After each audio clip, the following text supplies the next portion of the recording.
All right. Good afternoon, everybody. Happy Wednesday. It is March 3rd. I can't believe we're in March of 2021 already. Super excited today as we have Danny Jenkins, the CEO and founder of ThreatLocker. Hey, Danny, how's it going? Thank you for having us here today, Lisa. Yeah, it's nice to have you. I'm super, super excited about our topic today because we're going to be going over the importance of cybersecurity and showing these risks and vulnerabilities to your client via a live hack. So Danny here today is actually going to walk us through a live hack on an MSP's computer. So Danny, do you want to give us some more details about that? Yeah, so there's a couple of things I want to show you. One is I want to show you the Rubber Ducky, which is the kind of common one. And this one's really good for showing your clients. We call it scare the crap out of the client device, because what the script I have on this one today is going to copy all of my documents on my test machine here up to Google Cloud and dump them in a public repository. So very, very easy to do. We've also taken the liberty of writing all these scripts we've created and sharing them with all of our partners so they can download them and add them to their own Duckies, or they can win a Ducky as well from us, and they're pretty cool. The other one is I had a friend of mine in the UK. I'm trying to think what month it was now. The months just merged together a few months ago, back end of last year. Real cocky, real good technical guy, runs the help desk, or not the help desk, the CTO, I guess, for lack of a better term of an MSP. And he was talking about how great he is and no one could ever hack him. He's not stupid. So I made a bet with him that I could get onto his machine. He wouldn't look at ThreatLocker, and he was really pissing me off. So, excuse my language. And I was like, okay, why don't we make a deal? I'm going to try and get onto your machine. If I can get onto your machine, you're going to give me the time of day. You're going to try out ThreatLocker. You're going to look at the real proposition. And very, very cocky. And I walked away thinking, what have I just done? I'm not going to get on this guy's machine. I mean, normally I'm getting onto someone's machine because they do something stupid. So I'm relying on someone else in the company to do something stupid. And this is a level 3 tech. He's not going to click on a email link to download and update his machine or something like that. So I'm going to show you how I got into his machine, how I got his RMM password, how I managed to replace his clipboard with a URL that he regretted deeply, and how I managed to run malware on his computer, be it fake malware. I didn't actually encrypt his files. That would have been pretty mean. And the other one is we're just going to show the Ducky, and that's a really cool trick that you can show your clients to scare the crap out of them. Yeah, just for those who might not know what this Rubber Ducky that we're talking about is, could you just give some context behind what that is? Yeah, so they come in 3 different styles. They are USB devices. This one's got the case off it. This one's got the case on. So they're relatively inexpensive to buy. You can get one that's called an OMG cable, and I'm not sure which one is the phone charger and which one's an OMG cable, but it literally looks exactly the same as an iPhone charger. You cannot tell the difference. So I've got one here. I'll be honest, I'm not sure if this is the real charger or the OMG. No, that one's actually USB-C. But this one here, it looks exactly like an iPhone charger. And what they do is when you plug them into your computer, they are keyboards. They're not USB storage devices. They can't store files, although this one can be twin duct. They can't store any files on them. What they do is they send keystrokes. With this one, you pre-program the keystrokes and you put them onto an SD card. So we have I don't know how good my camera is, an SD card there. You copy it on there, and then when you put it in there, it can deliver keystrokes. It delivers the keystrokes at about 1,000 words a minute. So as a user, you'd be really, really quick to stop it. And what it can do is either run a PowerShell command or download malware from the internet or run it. It can elevate because it can bypass the UAC prompt by making you click yes, and essentially does something bad on your computer, whether it's downloading malware, whether it's uploading your files. This one here is the OMG cable. Is a little bit more dangerous because you don't actually have to deliver the keystrokes at attack. And I've seen the OMG cable used on insert. You can deliver the keystrokes later on. It has a wireless antenna built into it. So you can go out, sit outside, connect to a Wi-Fi on this. The user can charge their phone with it. They can copy their files. They don't know it's not an Apple cable. And then you can deliver those keystrokes at a later point in time. So you don't want to be punched in the face by someone at the reception desk in a hospital for plugging something into their computer. So you can do a bit more discreetly. They don't know anything. You go away, you come back, you say, okay, now I'm going to do this. I'm going to sit outside in the corridor and do it. This one I have seen a lot used in car dealerships and in hospitals. Oh, wow. dental offices, anywhere that's got a computer publicly facing. It makes my blood boil when I go into the hospital with the kids and the USB ports are on display, and I'm thinking, oh my God, these guys are so stupid. It's unbelievable. Yeah. Oh my God. So and you can just deliver whatever payload you want. And because it's not actually any files, it's not going to be blocked by USB storage policies. Wow. That's actually kind of scary thinking about that. If you find random chargers laying around, that definitely puts an extra thought in your mind behind, maybe I don't want to just use some random charger laying around at, the dentist office or something like that where they can get into my device. Yeah, never ever buy a cheap charger from China, because there's a lot of them out there, and never ever pick one up from a stall or anything like that. Go and spend the $40 on the Apple charger and just make sure it's yours when you're plugging it in, because they can be terrifying. And I've seen a number of ransomware attacks that originated from them, where they used that to get a foothold on the network, and then they came back in. One was a car dealer, hundreds of thousands of dollars written out. Car sales guys really don't care too much if someone's plugging things in the back of their computer. No, that's very true. Well, without further ado, I would love to see this Rubber Ducky in action. Okay, so what I'm going to do, I'm going to share my screen here. I'm going to put this in front of me so I'm not looking like you're not looking at my ears. I'm going to share my screen on my laptop. If I can find my... Oh, no. I know I'm joined, and I know I have a tab open somewhere. There it is. So I can share...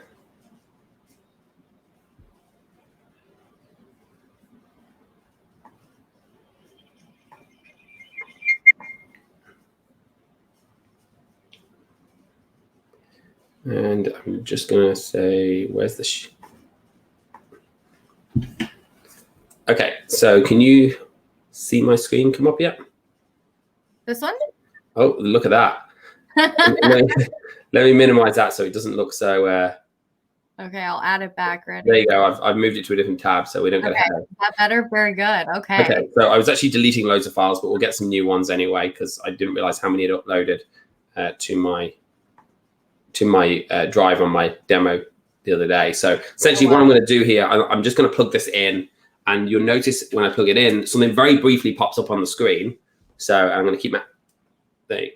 struggling to go in. There you go. And it's typing. I'm not typing. I'm not that fast at typing, certainly not that accurate. And now it's done. Oh, wow. In the background, I'm literally, what's happening right now in the background is all of my files, and I've find my browser again. All of my files are uploading into this Google Cloud. So if I refresh this, oh wow! and I'm pretty confident I have ThreatLocker disabled on here. Otherwise, we're gonna have to do it again. Maybe I don't have it disabled. While I'm in here, let me just check. I do have it disabled.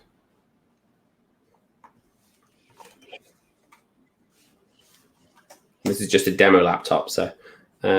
No, I don't have disabled. Let's try that again. And I'll show you what happens when you have ThreatLocker enabled. All right, yeah, let's see that.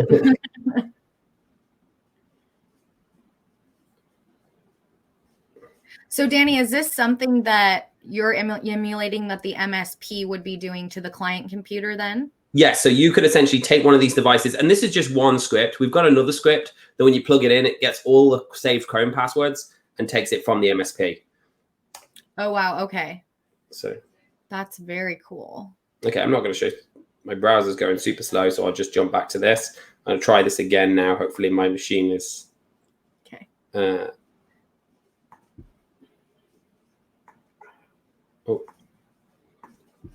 Locked down again. Unlocked, shall I say? Unlocked. There we go. Just refresh that, and I'll try it one more time. All righty. There you go. We see it typing. Now, if you catch that, and I'll redo it in a moment, what it's actually doing is just saying iterate through the documents in my documents folder and upload them to Google Drive or Google Cloud Platform. So it's not running any malware, this specific one. It's not downloading everything. Here you can see all my files appearing on the computer here. And this is just junk files. So there's nothing here that's worth worrying about. Hopefully my ThreatLocker portal ran up. Now, if you are running ThreatLocker and you're ring fencing PowerShell, because one of the things we suggest is, look, this isn't malware. No antivirus is going to detect this. No EDR is going to detect this. And if they are, it's probably too late. It's not malware. What it is it's essentially weaponizing PowerShell and using it against you. So it basically runs a PowerShell command to invoke a web request. Gotcha. But here's the thing about PowerShell. There's two things. One is it needs access to a lot, but it doesn't need access to your documents, to your network shares and things like that. So if you ring fence it so it can't access any files on network shares or your documents folder unless they're explicitly defined, it means when this happens, and this is a Rubber Ducky. We're doing it from a Rubber Ducky. There was a vulnerability in Internet Explorer last year. You could do the same thing. You can do it from a macro in an Office document. You can do it from Zoom vulnerabilities. There was one, but this is the Rubber Ducky's called because it's physical, it's tangible. But there's lots of ways you could have launched this command. But when you have PowerShell ring fence so it can't access anything other than specified files, it's just going to say, no, I can't access this file. I don't need to have access to it. Therefore, I can't access it. I can't be used, and it can't be used against me. The other thing we do with PowerShell is say, look, it doesn't need to go out to the internet. So why let it? It needs to go out to Office 365, but not to Google Cloud. So by limiting where it can go to, you massively reduce your surface area of attack, and you take away the guesswork and essentially the hope that, oh, please let my antivirus detect the next threat. This is a really cool trick. If we are actually adding a new March. In March, we have a new deal. Anyone who signs up for a trial in March, they have to lock down and secure 100 seats by the end of March on a trial. They don't have to buy, but they have to put them in security mode. We have no interest in people who don't care about security. We're sending out these Rubber Duckies free as well. So, sign up for a trial of ThreatLocker. It has to be in March. You have to lock down and you have to deploy and secure 100 seats on the trial. And then we'll mail you one of these free of charge with all of our scripts for stealing Chrome passwords and stealing data and everything else you want to show your customers. I'll put that link up here, that the trial link for that. So guys, the trial link is down here on the bottom of the screen. Like Danny was just mentioning, go sign up. You have the ability to win a free Rubber Ducky device. Yeah. So to get the free Rubber Ducky, you have to lock down 100 endpoints. Make sure you put in the code there on the sign up, WiserDuck. Okay. So and then you'll be eligible to get one of these mailed if you do lock down those endpoints. And I think we're giving one away on this call as well to a lucky person. Yes. If you stay till the end of the call, not only are we going to be giving away one of those really cool Rubber Ducky devices, but also a $50 Amazon gift card. Okay. So that will be awesome. So that's there now. I'll have Tiffany or Olivia also enter that in the chat as well. So you guys have that. So go ahead, sorry. Oh, no, go ahead. So I was going to say, so after that, what's the next thing that we're going to be looking for? So what I wanted to do and is show you how I got onto that MSP's computer. This guy really kind of backed me into a corner, and I don't like losing. I have this thing where it's not very sociable and it's not good in society, but I hate to lose. Right. So what we did is I had to go off and find a way, and I wasted whole day of my life doing this and it's not like I have enough time, but I didn't lose anyway. That's the most important thing. I want to show you how I got onto this MSP's computer. To do that, what I'd like to do is bring in Rob Allen. He's our VP of operations for EMEA, and he's got a lot of MSP experience as well. So hi Rob. Hi everyone. Joining us. So as Danny said, this is Rob Allen. He is the VP of operations for Europe for ThreatLocker. Cool thing though is Rob comes with about 18 years in the MSP, working for an MSP in both technical and sales roles. So welcome, Rob. Thank you very much. Thank you very much. So I think I'm qualified to play the unsuspecting MSP in this little charade. Absolutely. Thank you very much. Okay, so what I did with this MSP is I said, look, I need you to connect to my machine like I'm your client. So I'm your client's computer. I want you to connect to it, and my machine's running slow. And I asked them to connect, and I intentionally left it so there was crap loads of Windows updates not being done. So when he connected, the first thing he did was check for Windows updates. So Rob, please don't connect to my machine right now.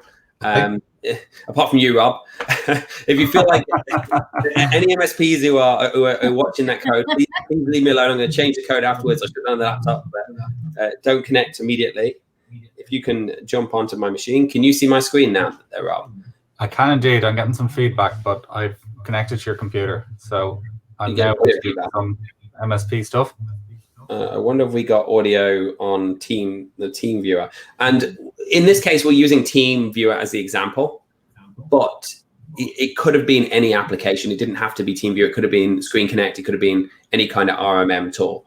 So, and we've already checked for updates, but Rob's going to check again just for the sake of it. Okay. So as I'm doing my MSP stuff, I'm just going to minimize that window for a second, and I'm going to go back to my own computer. Rob, do you mind sharing your screen? Or I don't know if Lisa needs to present it so we can see from Rob's side what you think. So I will remove that one and I will put Rob's screen. So now we're looking at Rob's computer. Excellent. Okay, so I'm connected to Danny's computer. So I'm going to go back to my own machine and just do my usual MSP stuff. Now, it's important to note the MSP in question was on my machine for nearly the entire day, running Windows updates and doing things. Oh, wow. Okay. So during which point he did lots of tasks. So I think Rob's, and these are all fake passwords, just in case you think Rob's sharing his real password with you. Rob's going to log into his Gmail account or his RMM account on here while he's connected to my machine. So I'm going to log into my Gmail first of all.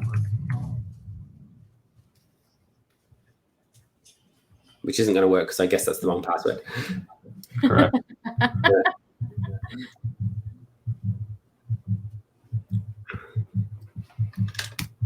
Obviously, I can't get in because it's the wrong password, but we'll pretend it's the right one. I'm now going to go to my RMM. Well, PSA is it maybe, but same thing. That's okay. Yeah, I was like, okay, so here you're connecting into ConnectWise Automate. And it's just worth noting, Rob's doing this on his computer, not mine. My computer is minimized as far as he's concerned. Windows updates are running in the background. Okay, perfect. Do we have that link through to the sales team as well, Danny? Yeah, so copy and send that sales calendar link to the entire sales team in ThreatLocker.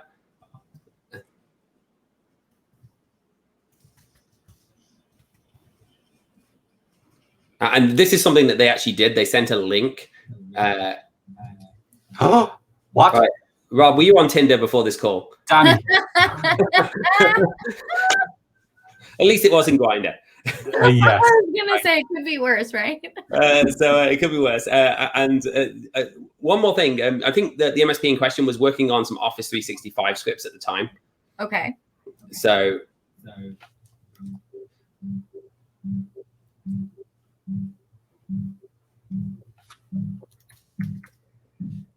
and you notice that he just pulled up his Office 365 script he ran. Okay. Oh, whoa, that wasn't the command I just copied. Oh, you've been infected by Boo. Oh no. Right. So I don't know. If walk us through this. I don't know if anyone realized what happened there. Rob was connected to my machine. He's using his antivirus. He's got everything protected, and he's sharing something with ThreatLocker while he's not with ThreatLocker, with the client while he's connected. Unsuspecting MSP didn't realize that the client's machine was infected with malware.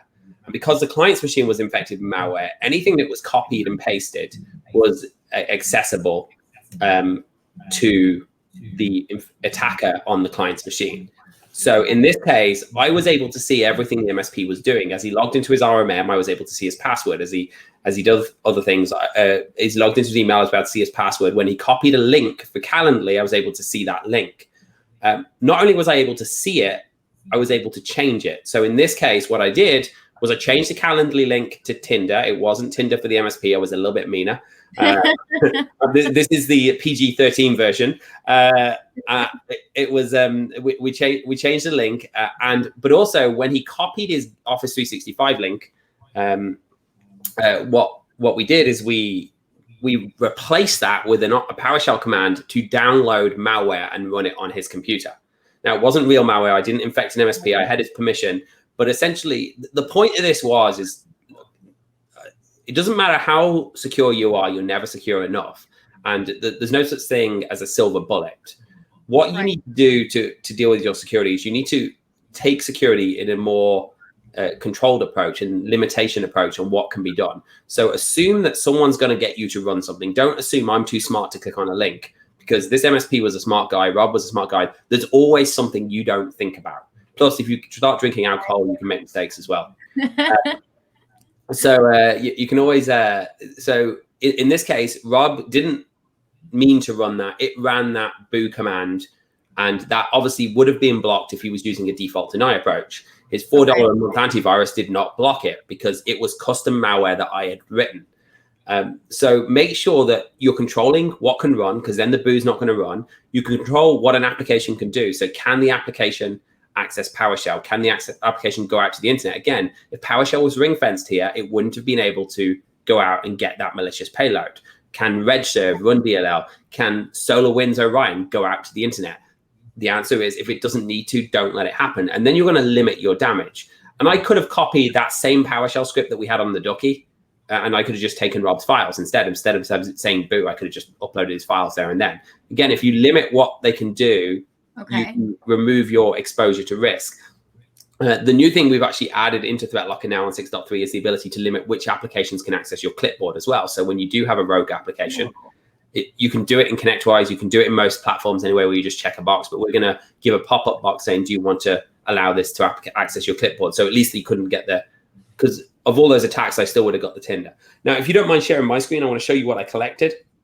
Yes, yes.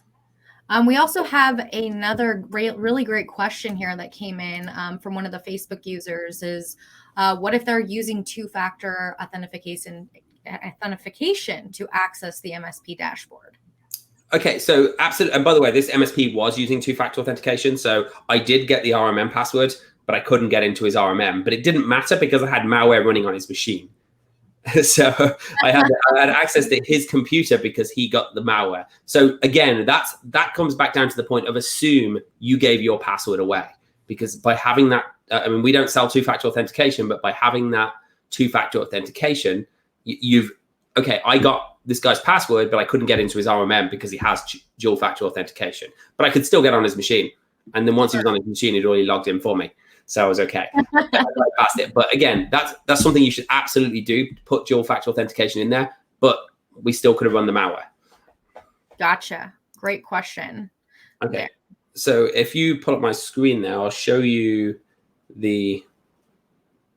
what I collected, if you don't mind. Or am I not sharing? No, I am sharing. Wait, nope, that's this one. There we go. Okay, so you can see here, while this was running, this is like 15 lines of code. It's not even 15 lines of code. This is the code. And again, we share this in our box drive. So any MSPs that want to download this and mess around with your coworkers, go and have fun. Don't use it for any real crime, please.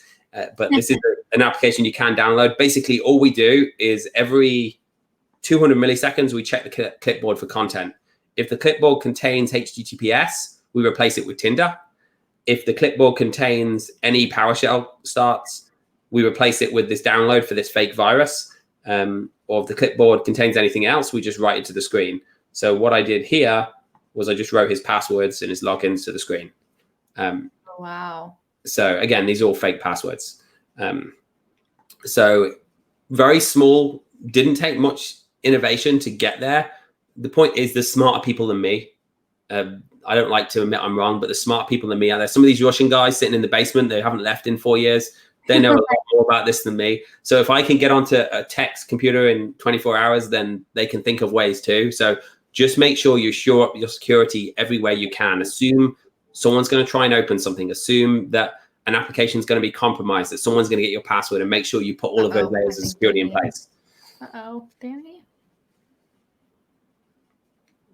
Okay. We still got you back. All right, there we go. Did I get lost? Yeah, we lost you for just a second, but those are all really great points. We have another question coming in from one of our coaching clients, Danny Taylor.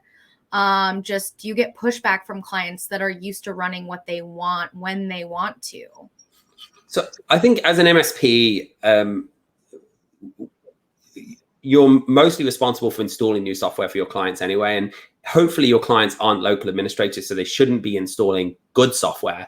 And that just really leaves bad software and Chrome extensions and things like that. So absolutely, there's some education. it's probably less than you think. I mean, to give you an example, we had an MSP push this out to all 1,500 seats. She did it in the weekend, which was really brave.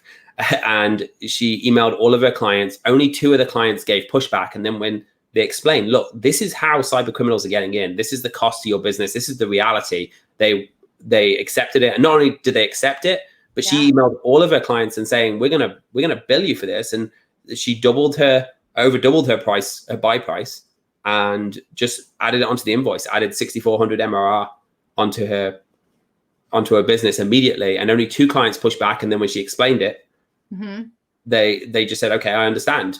The reality is sometimes people are going to push back, but it's your job as security professionals isn't to be the good guy. If you want to just be the good guy, say, go and hire someone in security and I'll be your IT guy. I'll be your friend. I'll be the guy who fixes your PC.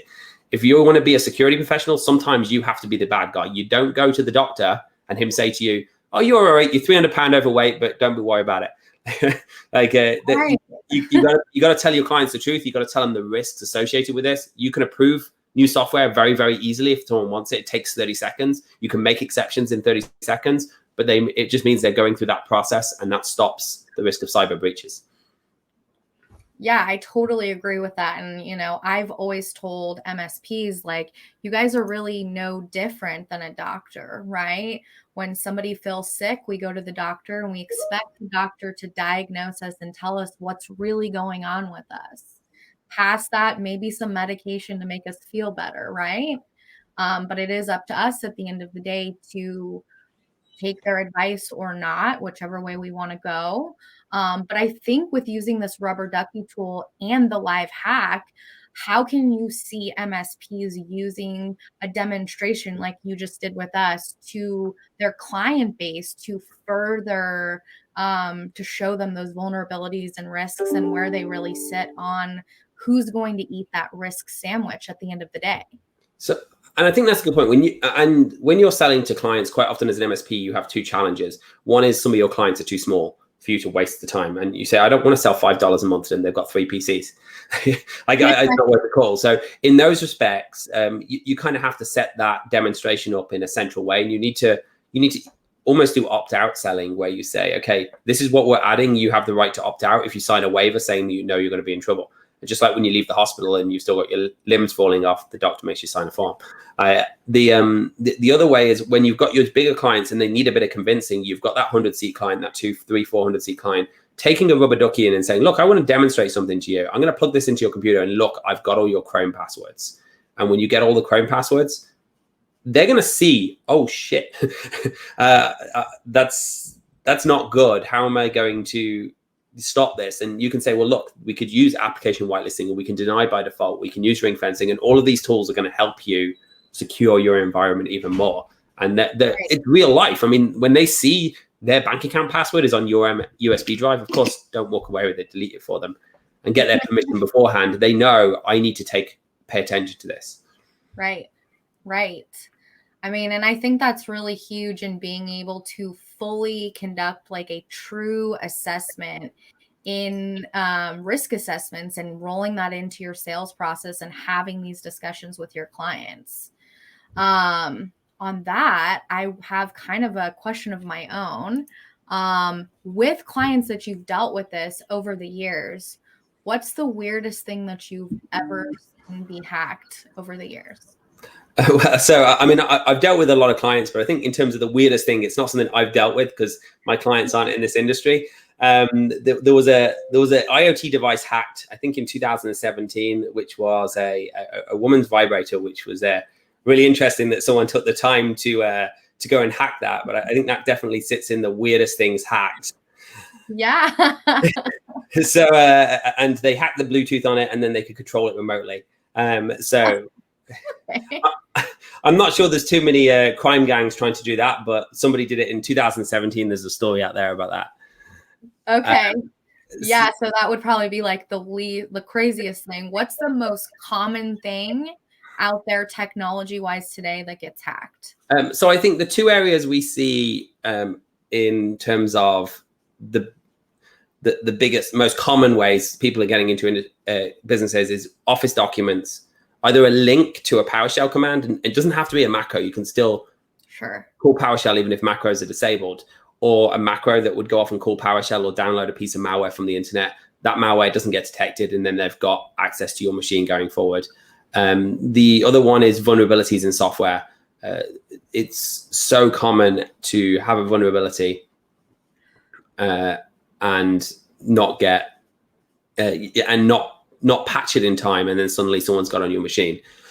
The one other thing we see a lot of recently is TeamViewer and GoToAssist, where somebody will email your client.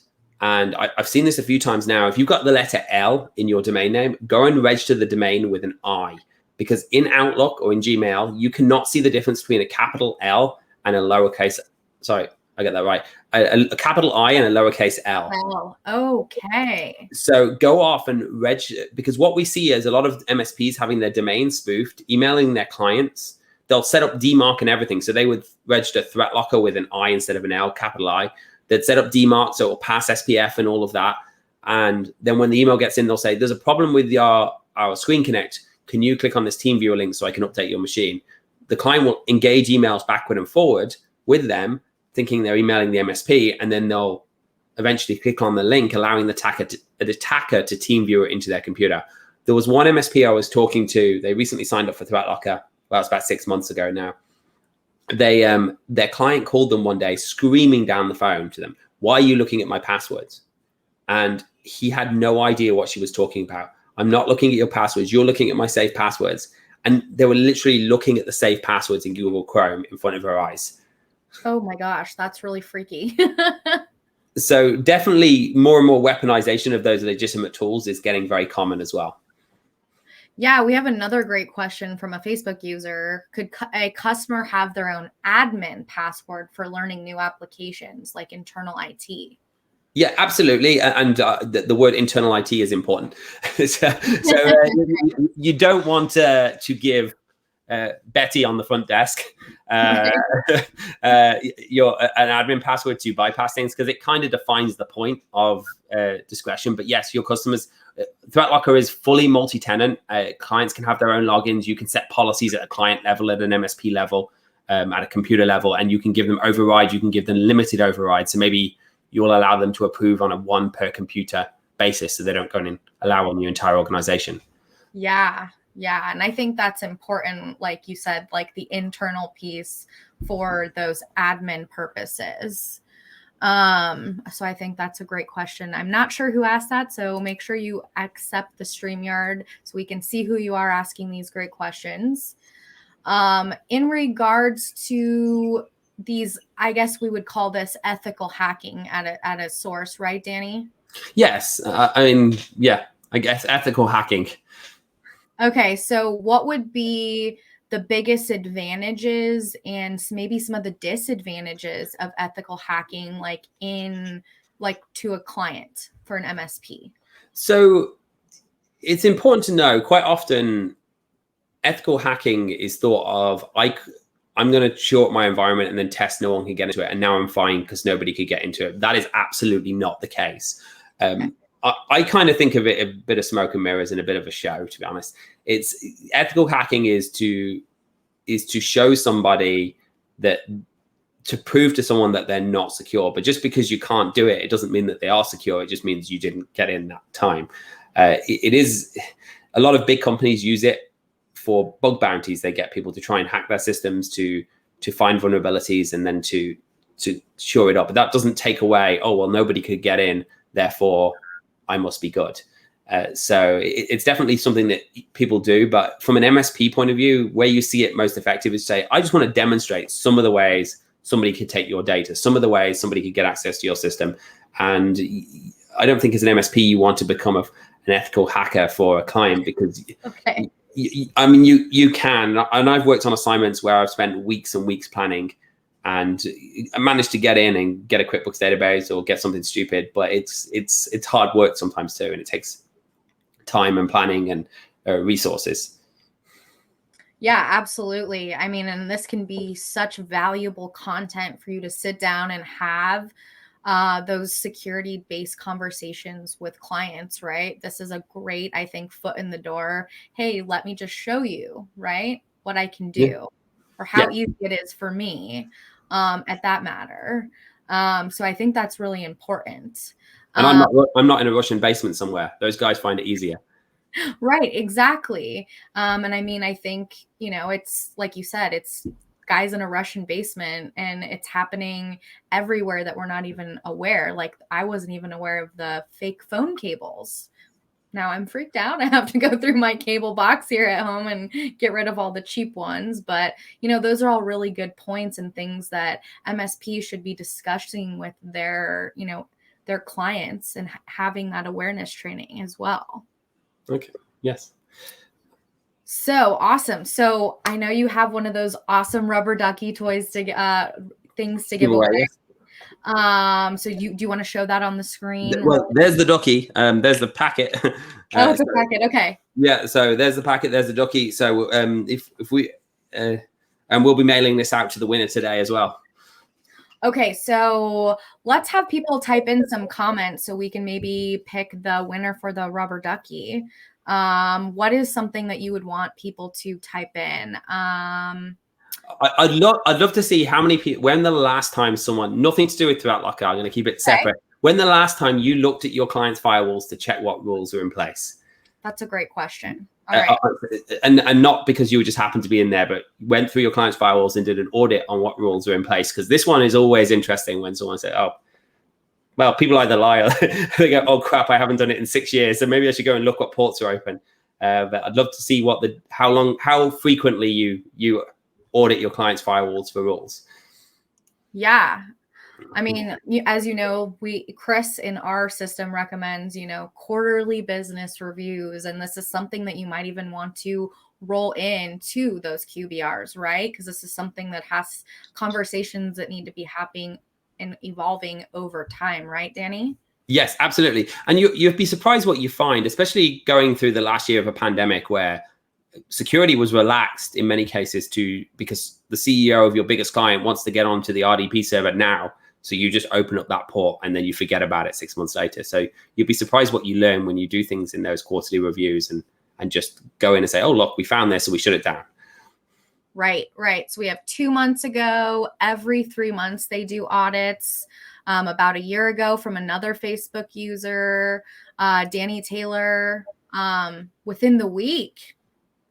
But it had been a while. Well, that's good, Danny, to see that you're out there doing those now.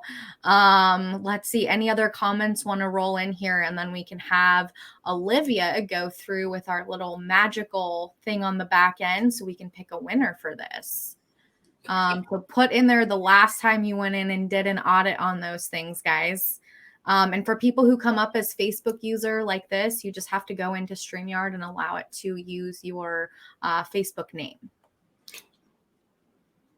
And if anyone's interested in learning more detail on this, we have a virtual and physical. So it's a hybrid event in Orlando on the end of March, Zero Trust World. So, you know, you're welcome to register for that at threatlocker.com/Zero Trust World. We have ex-NSA, CIA speakers. We have the Chief Information Security Officer at JetBlue coming down to talk about security. And we're going to do all sorts of hacking classes. So you can learn how to hack with Rubber Duckies. You can learn how to write effective malware, how to use Metasploit, and other things like that. And there's beer. Is that something that ThreatLocker would provide MSPs, like to learn how to do live hacks with the Rubber Ducky tool? Yes, so we do regular classes on those too. But at the physical event, we have a dedicated class where you can go in and we're going to give you scripts. We're going to show you how to write them, how to be effective at writing them. And not just Rubber Duckies, but Metasploit, all sorts of hacking tools there. And we have it's a 2-day event in Orlando. There's a virtual option and a physical option. Okay, the physical option has beer and face masks. The virtual option has no face mask but no beer, so you have to bring your own beer. But it should be great fun as well, and we got some great speakers there. Yeah, that's fantastic. I mean, you had me at beer, Danny. So. And then we'll make sure we get that link to register for that event in there as well. And then I'm also going to pop up that the trial link that Danny mentioned earlier in the call. So if you guys missed it, go ahead. You can sign up for a trial, and then the threshold they're looking for is 100, right, Danny? Yes, threshold. If you lock down and deploy and secure 100 endpoints on a trial. You don't have to buy it, but within the month of March, we're going to send you a free Rubber Ducky. Anyway, so if you don't win today when you call the name out, that's you'll get the free Rubber Ducky anyway. If you just lock down and deploy and lock down 100 endpoints. That's really cool. Okay, let's see. Let's see. Okay, so we have Olivia's going to put the zero trust role. I'll put that in the chat for everybody in the comments. And then I think Olivia here has picked a winner for us. Let's look. Okay, it looks like our winner for the Rubber Ducky is going to be Danny Taylor. So congratulations, Danny. The other Danny. Not the other Danny. I win a Rubber Ducky. Great. Danny is going to send Danny the Rubber Ducky. So that's really exciting. And then we're also giving away a $50 Amazon gift card. So for that, I would love to have you guys comment.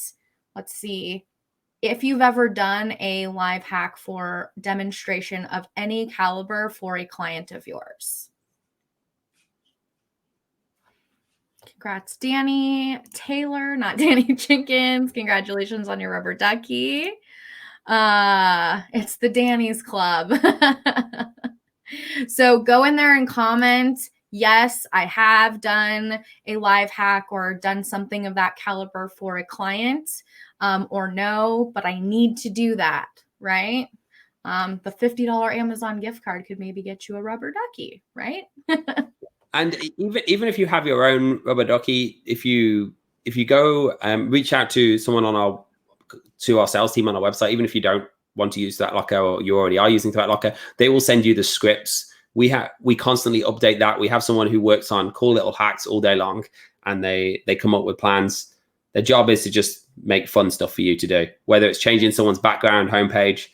It really scares your client when you change their background to red with your files have been encrypted. Even if you don't. Okay, we have some people saying they've never done one. We have somebody in here, a Facebook user, that's saying they're never looking to do that.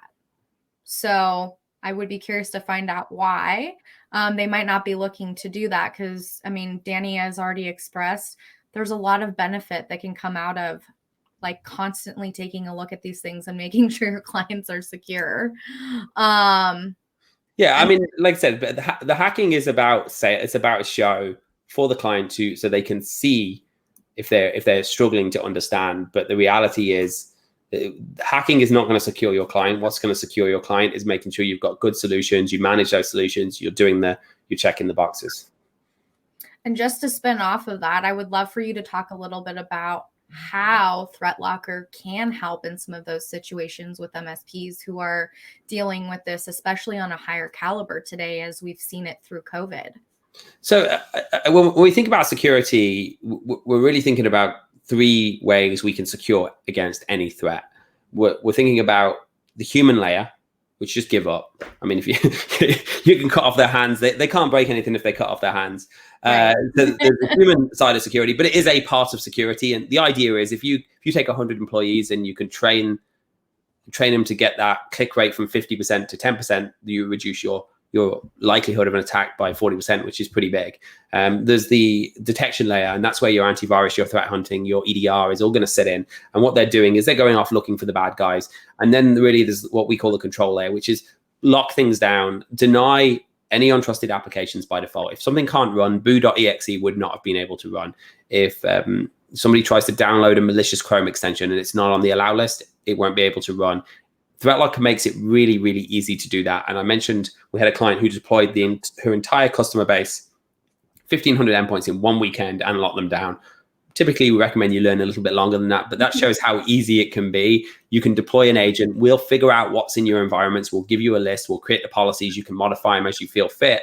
And then after that period, you lock down those clients. Nothing can run that isn't trusted. Then you're not worried about, is my antivirus going to detect it or isn't it going to detect it, because you're in control. The other thing we do at the control level is control what applications can do once they're running. Can SolarWinds Orion reach out to this malicious site? The answer is no, therefore it can't get instructed. Can PowerShell access your files? Can it go out to the internet? Can various different applications get compromised and talk to other applications? Can Office call PowerShell? The answer is no. So we ring fence applications and then put storage policies around them as well. So not only can you block USB drives, which is just a given, but you can see who's accessing files, who moved files. If a customer of yours opens a file on a file server, drags it into another folder, you can see who did that, whether it by mistake or not, in one central place. And it's very easy controls to put in place. And really what we're doing here is giving you what big enterprise has been using for a long time, but at a multi-tenant and very controllable and very easy to manage way. Yeah, very interesting. And Danny Taylor, actually, the other Danny, he already went through and did that with his domains per your request. So that's really awesome to see. You know, that's something, like you said, I would have never thought of that, but you know, it's terrifying when you see that. Yeah, so, I'm like, if caps lock is on, oops, right? Well, it's they just write it in a capital I. Right. You cannot see the difference. The only way you can see the difference is copy it, put it in Notepad, change the font, and then you can see the difference. And I saw it happen, and it's terrifying. So having it registered, make sure you set up the DMARC on them. It makes it a lot harder for. It's just one more step. Of course, someone could slightly misspell your domain, so you need the other steps in place. But when somebody says, no, this was your email address, I did everything you told me to do, I checked the address in the from, I checked who I was replying to, and it was definitely you, then you can't even argue, well, you were stupid. Right. And he just said he spent, you know, that on the domains with the I instead of the L, right? I could have bought some stock in GoDaddy. Right. It's just kind of crazy to think the smallest things, it can even come down to like an account number, right? That will be one letter or number off in the same kind of facet. That's kind of scary to think about as well. Yes, and you see other things as well where you put double V's instead of W's, but they're harder. You can actually see them if you pay close enough attention. And like I said, with that case, the customer did everything right. They did what the MSP said. Always check the reply address. Always check who you're emailing. Sure, definitely. And then Olivia just sent me a message. We have picked a winner for the $50 Amazon gift card, which is going to be Mr. Jim McCarthy here that just put that comment in. Keep in mind, guys, if you show up as Facebook user, it's because you need to allow StreamYard to have access to your name to be able to show up in the comments. So make sure we do that. And another comment here, it's the same with RN and M. That's another good one to point out. Yeah, that's probably easier to spot, right? Yeah, I mean, you can spot it, but it's very close. So, like, even if the user pays enough attention, they can see, oh, there's a small space in between that. Yeah, for sure. Well, that was really cool. Thank you so much, Danny. And I will bring Rob back in here. I really appreciate you guys walking us through that and how easy that can be for MSPs to have just in their tool belt. Maybe not for every client, but for the ones that really are giving that hard objection, right? So you can actually physically show them where they're vulnerable. So with that, I really appreciate you guys. We love working with you. Thanks to everybody who attended today. And I'm going to put that link back up here for you guys for the trial link. Make sure you go to this link, get registered. You need to have the 100 endpoints on there per Danny by the end of March is the cutoff, correct? And yes. You have the ability to also win a Rubber Ducky. So you guys can do the same thing that Danny and Rob demonstrated for us today. Danny, Rob, is there anything else you guys want to leave the community with today? I will say, someone mentioned about paying the ransom. You'll never do it again. One of the things that attackers are doing with ransomware is also taking your files. We have an expression in the UK. I don't know if it actually exists in the US, saying if you break a mirror, you get 7 years bad luck. And the same applies if you get ransomware. You're going to get 7 years bad luck after that because they've got all your data. They know how to launch successful attacks against you and your customers going forward. So always be cautious. You're not out of the woods just because you paid the ransom. If you got your data back, if you were lucky enough to, you're not out of the woods. You're going to have 7 years of people selling your data on the dark web and bad luck. Yeah. I love that. That's a good kind of rule of thumb. 7 years of bad luck for a ransomware attack as well. Yeah. I love that. And Rob, anything else from you? We really appreciate having you on as well. And no problem. Yeah, I'd just like to second what Danny said. I was involved with the cleanup prior to joining ThreatLocker. I was involved with the cleanup from a ransomware attack. And I'd actually written a article for a Gazette, Law Society Gazette here a number of years ago, and it was basically how to protect yourself against ransomware. And to sum it up, it was pretty much just have backups, have as many backups as you can. Obviously, you spoke about at the time things like antivirus and firewalls. But the one I was involved with recently, the terrifying part of it was not the fact that they'd managed to get into a couple of servers and encrypt them. It was the fact that the ransom note that they'd left had said, we've uploaded 1.3 terabytes of your data, and we'll start releasing it if you don't pay us. So it wasn't just the hassle of trying to get their data back. It was the fear in the client's mind that their data was out there, and you've no way of knowing. It could be there, it couldn't. You just have no way of knowing. And especially, I don't know if there's anything similar in the States, but with the GDPR regulations here, you could be looking at massive fines if personal data leaks out. So it's terrifying what's out there at the moment. Yeah, that's pretty scary. And the other Danny Taylor said he's seen a stat of 80% for secondary attacks, even if you pay. I mean, so that's pretty scary as well, right? Yeah, I'd never pay them anyway. But well, these are organized crime gangs. You're not building orphanages with this money. When you wire $200,000 to some guy in Bitcoin, that's going into cartel. It's going into organized crime gangs, human trafficking. It's not going to nice people. So paying is a really bad idea. Anyway, in the US now, the Treasury has issued guidance on and potential impact for who you pay, because you're potentially breaking sanction laws. So they're holding people accountable and potentially fining them for breaking international money sanction laws, which is a bad thing to be breaking. So you never want to be in a situation where you have to pay. Now, of course, it's easy to say that when your business isn't in the toilet because someone's got your files, but right. Yeah, that's always really, a scary place to be, because I don't know, but you can't risk it at that point, right? No. So, well, very good. So thank you guys so much. I appreciate you both coming on. Loved seeing that live hack, especially with the Rubber Ducky tool. And I look forward to talking with you guys again. Thank you, everybody who watched. We appreciate it. And if you have any questions or anything, please don't hesitate to reach out to Danny, Rob, myself, Olivia, Tiffany, Shelby, Chris on our end, Cindy. We'll make sure to get you over to them so that they can help you guys out and make sure that you guys have these essential tools as part of your MSP tool belt. Okay. Thank you, Lisa. All right, guys. Bye. Bye.